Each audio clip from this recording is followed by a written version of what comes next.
Hi everyone, day 5. Just gonna hang out here for a couple of minutes and I'm gonna leave these on for just a couple of minutes. Protect me from the sunlight and the little bit of bugs in here. We're back in the greenhouse, back where we started. I know, I'm a wiggle worm. If you guys haven't noticed, I'm a wiggler. I can't help it. I have ants in my pants. I have a really hard time sitting still. So in case you haven't noticed, I'm a wiggler. I gotta work on that for my video presence, but nonetheless, I am what I am. So welcome to day 5, guys. I'm just gonna hang out for a couple minutes before I start. I'll take my glasses off in just a minute. It's pretty bright in here. I thought we'd finish where we started this week, back in the greenhouse. It's a little different now. We got more stuff planted in here. And it's looking good, getting there, little by little. So how's your day going, guys? I hope you had a great week. Hope you're having some beautiful weather like I am. Alright, so I'll take these off.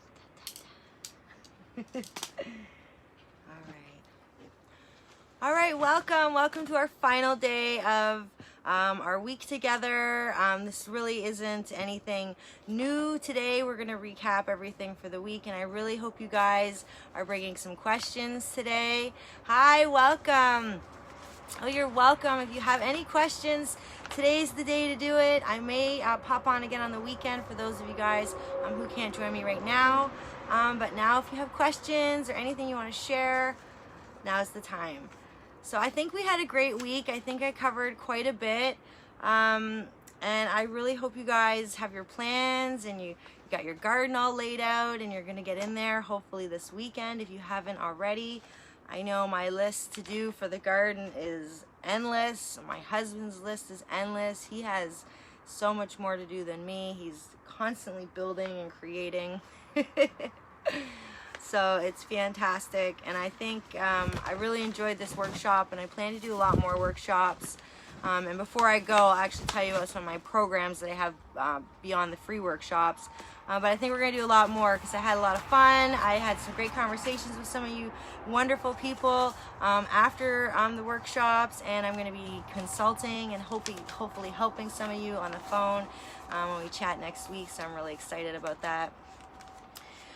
So we had, like I said, we had a great week, and day 1 we started right in here, and day 1 was really about getting your plans situated, thinking about all the different aspects of growing, you know, what do you want to grow and why, having goals, really thinking about your seeds and your seedlings, how you're planning to start those, and of course thinking about your space in general, how are you going to maximize your space. So we really went into a lot of detail, I think, on Monday about how you could set a real good plan of action for your garden and your growing season. So I really hope you guys took some time to do that. This bug is annoying me. One little bug. Get out of here. And then of course I went through all the different methods of growing, which if you didn't notice, guys, I posted a links and resource page. It's nothing fancy. It's literally just a page of links and resources to get you started looking in different directions for different aspects of growing food in different areas and in different ways. And of course I included some stuff about preserving and storing and everything we talked about this week. I hope I didn't forget anything that I promised you guys I was going to add to that list, but you make sure to let me know if I did. But there's a lot of great video links there and just great articles and ideas. So check out the list, you know, just pop through the links and see what catches your eye. There's going to be something helpful there for you, I'm sure. So make sure you check it out. So yeah, we went through all the different methods, and I hope you guys are thinking about doing different methods in your growing space this year, not just traditional till and plow, which is great and fine as well, but it's fun when we can be a little creative, and we often are going to get more out of the garden when we really can enjoy spending time in it. And I think that's maybe why I really like permaculture and companion gardening. because I really enjoy my flower bed, and when they're mixed in everything together, I can enjoy everything together. I don't have to forget about the vegetables over there. So I like it. Everything works together. It's nature, it's natural, it's beautiful. And I really hope you guys will consider doing at least a little bit of companion planting, a little bit of mix and match, even in some containers, you know, mix up some herbs and flowers. Keep it simple, doesn't have to be crazy. So we went through all the different methods, so many of them. Like I said, there's like the permaculture, if you want to be elaborate, do food forests, container gardening. Of course, you've got all the aquaponics and aeroponics, hydroponics, greenhouses. We went through them all on Monday. So make sure if you missed any of the workshops that you check them out, because in about a week I'm going to be taking them all down. I'm going to be using them as clips here and there throughout my other things. So make sure you check them out before I take them down. I'll leave them up for another week for everybody to make sure you got a chance to watch and hopefully get some knowledge from. So that was day one. We set a plan. We talked about different aspects of gardening, different methods for different spaces. And I really am hoping that you guys, like I said, took some of those and are going to implement a couple different ways of growing. I mean, we have the greenhouse, we have just the raised beds, we have just a couple mounds that we use. You know, I have some nice pretty rock beds that I created. So lots of different spaces, and you've seen the hoop houses and all that stuff. So incorporating different layers, different levels is a great way to not only maximize your space, but, you know, give it character and make it a little more pleasant to the eye, I guess you could say.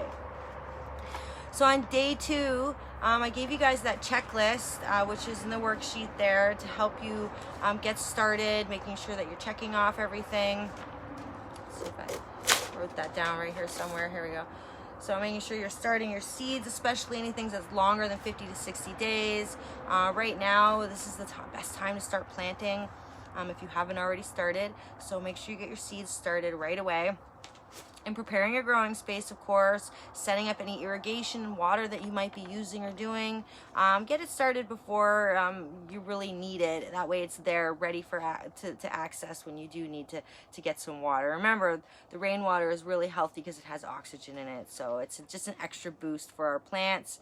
And it's free from the sky. So all we have to do is collect it up and deliver it to our plants. And creating your structures, if you have any structures that you need to build or buy, get them before your plants are too big, before they're falling over. Have that stuff ready. It's just going to make it easier for you and your plants. Keep this checklist on hand so you can just, did I do this? Did I set everything up? Am I prepared? And then, of course, if you can, get a notebook, a whiteboard, mark on your little labels in your garden, your days and times that you're planting stuff. Try to keep track, especially if you're brand new to gardening, first couple years. This is not only a way for us to know what the heck we've planted, because sometimes we lose track, but it also just teaches us the lengths and times of things and gets us familiar with basic garden knowledge, especially if we plan to continue on doing this throughout, our life. I'm just gonna grab some water. So how's it going, guys? Do you have any questions? Now's the time. Today's the day. Make sure you ask them or post them. Anything you'd like to share as well, feel free. It's very temperate and nice in here right now. I'm glad I came in here. I wasn't sure because of the bugs, but screw the bugs. It's nice in here. So yeah, day two we did that, and then of course we went over and built that permaculture bed, which I actually don't think I posted the pictures for you guys. I apologize for that. Just looks like a mound of dirt. Maybe we can walk over there. But I showed you how easy it was just to build an easy raised bed and a little fence. Right now you want to start your tomatoes, your peppers, especially if you have a warm space to start them. They like it warm. Anything, I got all kinds of stuff here. We got zucchini started. I like to grow lots of marigolds, and I know these they can be used medicinally, but they're really beneficial to put with all the garden vegetables. So if you're going to grow any of these yourself and not buy them, start those right away as well. But like I said, anything that's on your package over 60 days, you don't need to start peas and beans just yet. Those things grow like that. lettuces you might want to start right now. These are cold items as well, so they'll grow if you don't have a warm space. They should be all right. The tomatoes and peppers do need a warm space, but they should be started already by now. Well, most of the tomatoes are not in here. We have a couple, but they're about this size. We started them about a month ago. So if you can start tomatoes and peppers now, do that. Definitely your lettuces.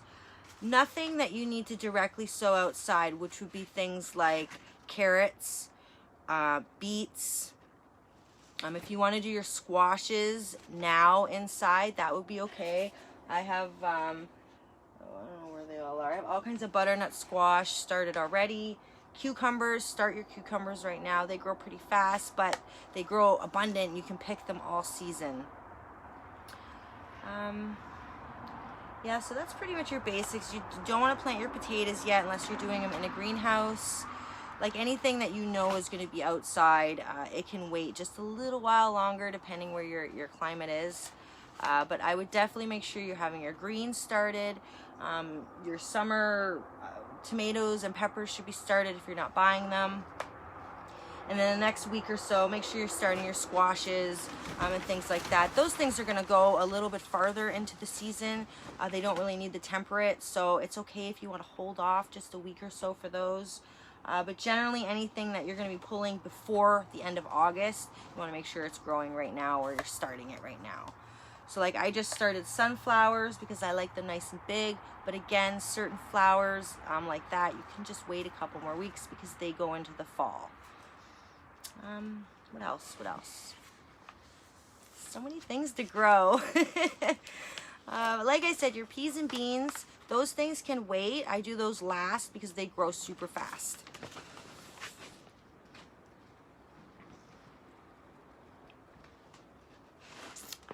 Probably.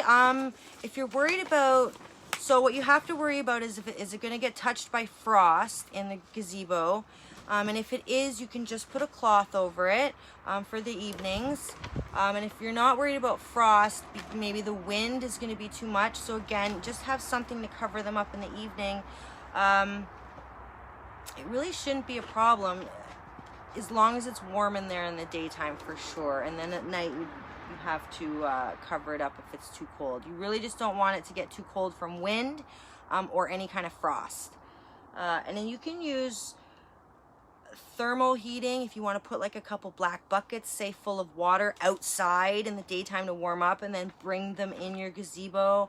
Or it's kind of messy, but a bale of straw or something. This will add a little bit of extra passive heat to your gazebo. So just a couple little tricks there you could try. But I don't see a problem as long as there's no frost touching it and you're protecting it in the evening and from the wind. I hope that helps. Ooh, that's a nice breeze. It is really warm this week. I'm so surprised. Normally we don't get this kind of heat here, but I saw the temperature is going to drop in a week, and our spring rain is coming. Good. Okay, well, I'm glad that helped. So what are we doing? We were doing a bed. Remember day 2 we did that bed, and like I said, I was going to show you guys pictures of the finished bed, but I didn't.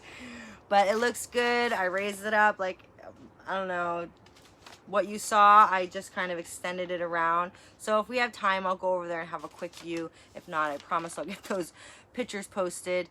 I'm actually hoping to go to the garden center and see if they have any perennials I can pick up and put in there right away. That would be nice.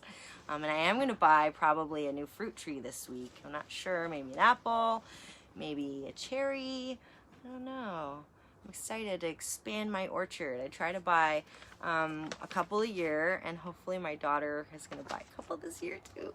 I hope. We'll see. She's got her own garden, so I'm pretty excited for her. So day 2, we built that fence, and we did a little bit of a hugo mound, a little permaculture area that I'm going to incorporate over by my apple tree and my pear trees. So I hope you guys see how easy it is to build an above ground mound. You can even, like I said, do that in a raised bed. You could fill these kind of structures up here with the same methods to build it up. So you're not, I mean, imagine having to fill that all up with dirt. It's a lot of dirt. And believe it or not, that's all filled up with dirt. But our other greenhouses are not. They're built like hugel mounds. We just, we got lucky this year and had an excess amount of peat moss. So we were able to put it in here. That's why this got turned into a greenhouse, in fact. So on day 3, we of course built the worm bin together and did some composting. And I really want you guys to know how important composting is, especially for building soil, for recycling, reducing waste. So make sure you're incorporating some kind of composting system into your garden. It's part of a sustainable garden, a renewable garden.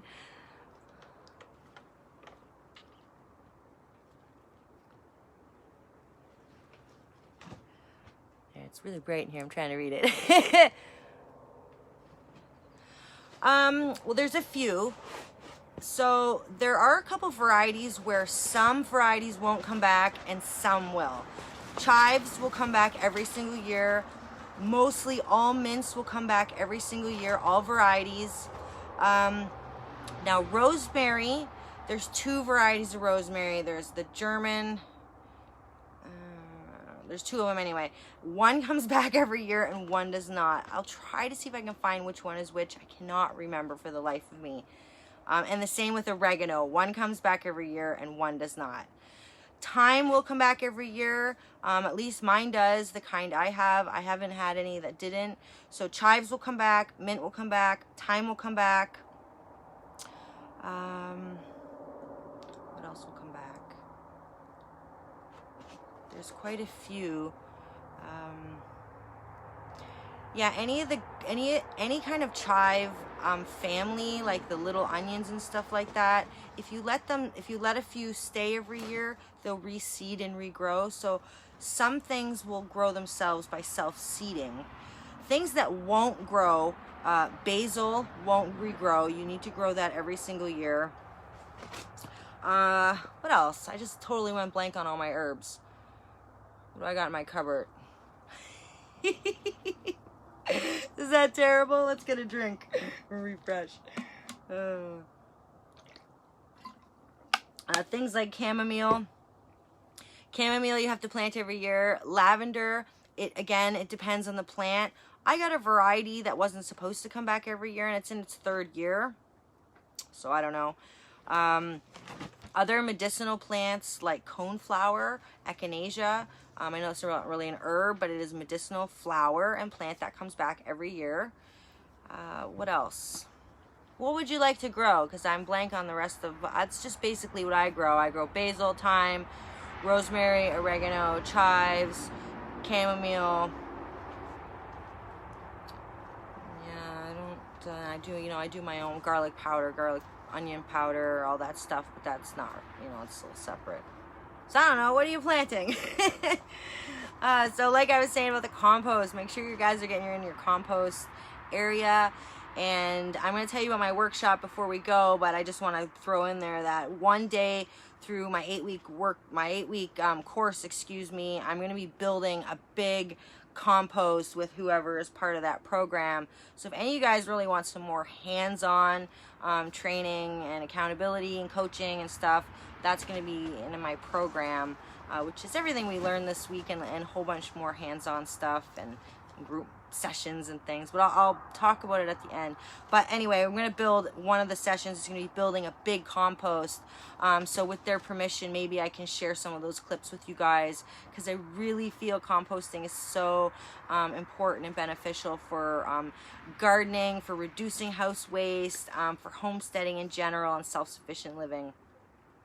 So, and I just saw this coolest thing, and I mean, if you got money and you want to invest in it, I'm not sure the price of it, but it's like a countertop composting system, and you put it in there, and I'm sure like within an hour, or maybe less or something, it completely composts your food. I was like, what?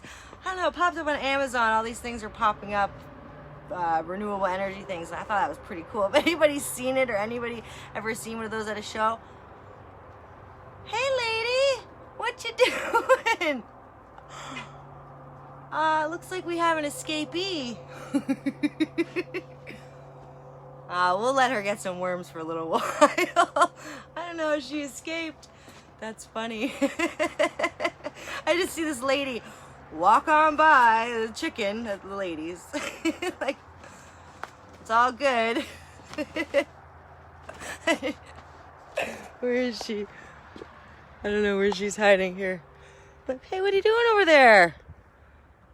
See her outside of the cage?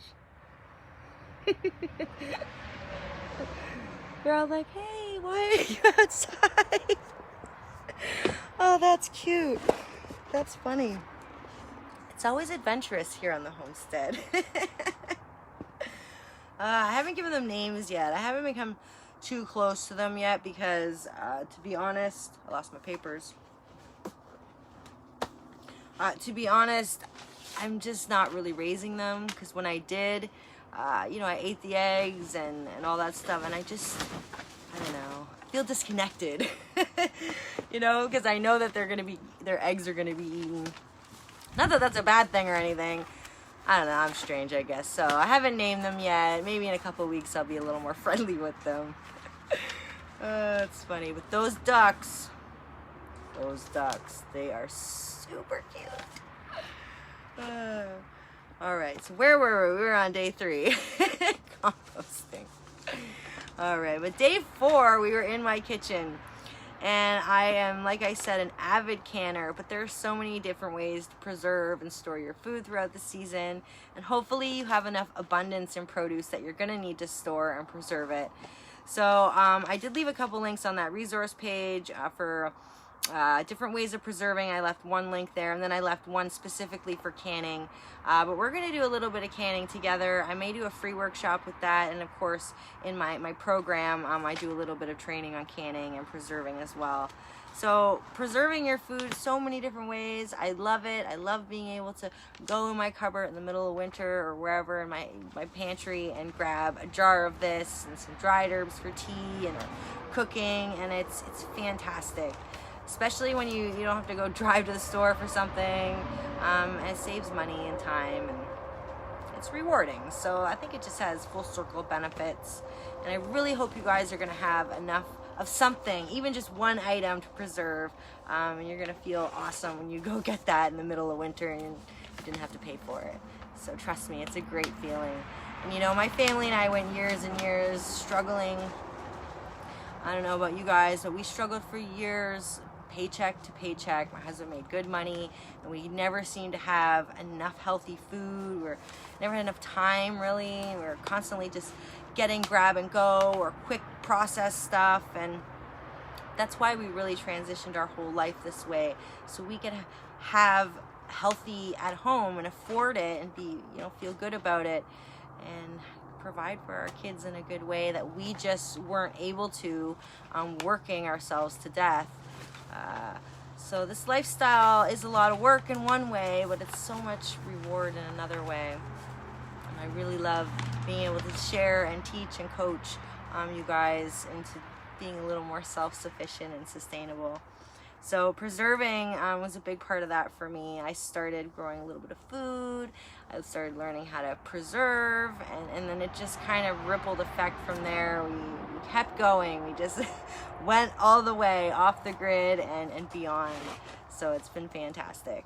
So make sure that you're preserving and thinking about all the stages now, because right now is the beginning of garden season. It's gonna go for the next 4 to 5 months, and there's lots of steps and stages, and it can be fun and tiresome and stressful, but it's so rewarding at the same time. And I don't know, that connection with nature is really important.